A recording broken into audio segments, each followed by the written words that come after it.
Yo la famille, bonne nouvelle pour les mineurs de DNS Storage. C'est un projet dont je parle, ça fait un moment déjà et j'ai fait plusieurs vidéos à propos. Donc pour ceux qui ne le minent pas encore, vous avez encore un peu le temps pour le faire. Vous voyez, quand cette barre va se remplir, il n'y aura plus le temps. Donc vous pouvez commencer en même temps si vous ne le faites pas.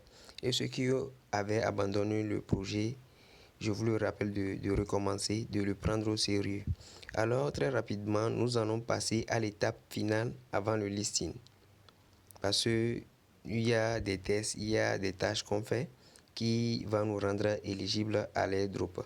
Donc nous sommes à l'étape finale de cette tâche-là. Donc très rapidement, nous allons le faire. C'est à ce niveau d'Inet Academy. J'ai fait plusieurs vidéos à propos des cours précédentes. Vous pouvez aller les regarder. Ce serait épinglé dans la description de cette vidéo. Donc allez les regarder pour pouvoir faire les précédents cours. Donc ici c'est la dernière que nous allons faire, c'est ça qui est à ce niveau, là où il y a examen.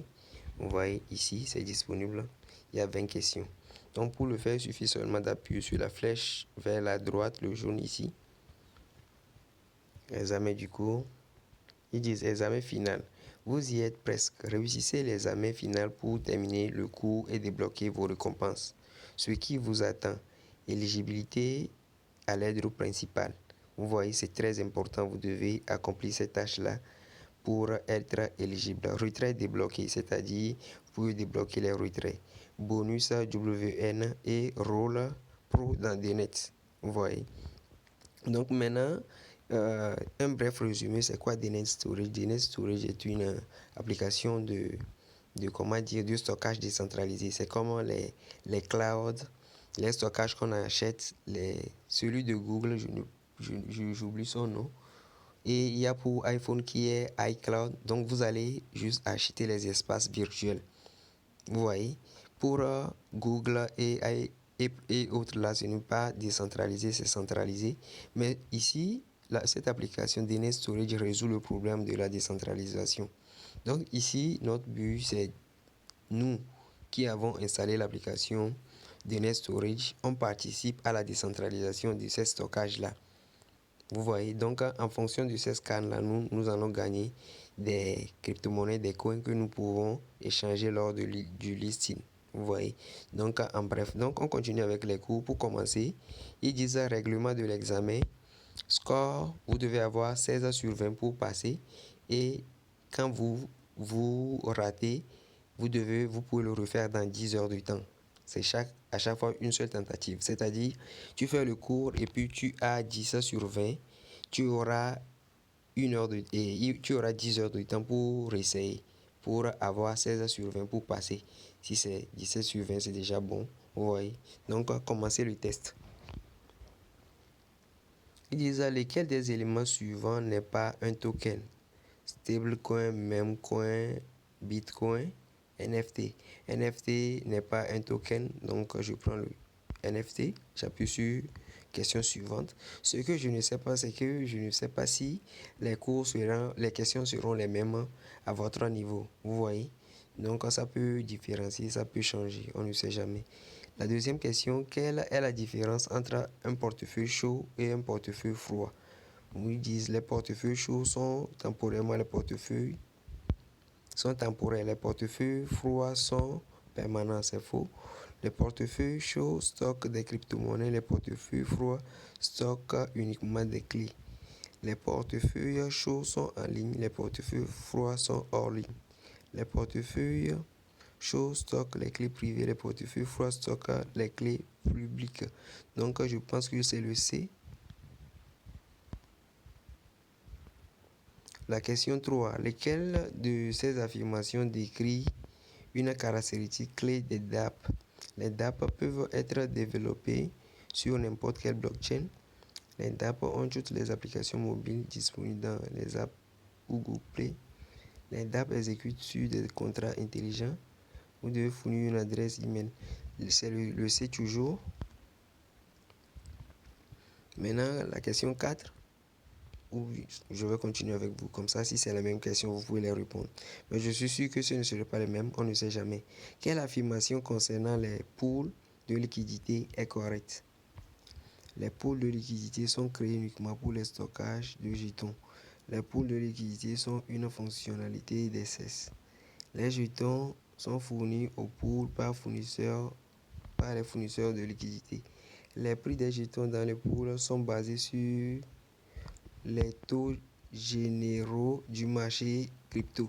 Donc ici, ce que nous allons faire, vous pouvez utiliser les IA comme ChatGPT et autres là pour faire ces tâches-là. Vous voyez, il suffit seulement de faire la capture et de les montrer. Ils vont vous répondre la bonne question et puis vous venez.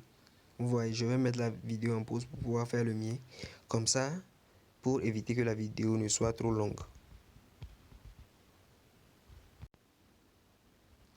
Ok les gars, voilà, je viens de finir les questions. Voici la dernière question. Donc, je vais appuyer sur test et terminer le test pour voir maintenant combien j'ai reçu. Waouh!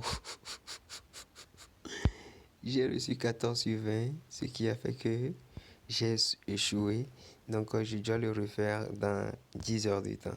Ce qui va faire que je vais devoir recommencer. Et comment dire, je dois attendre 10 heures. Et puis, je vais revenir le faire comme ça pour continuer la vidéo. Allez, ciao les gars.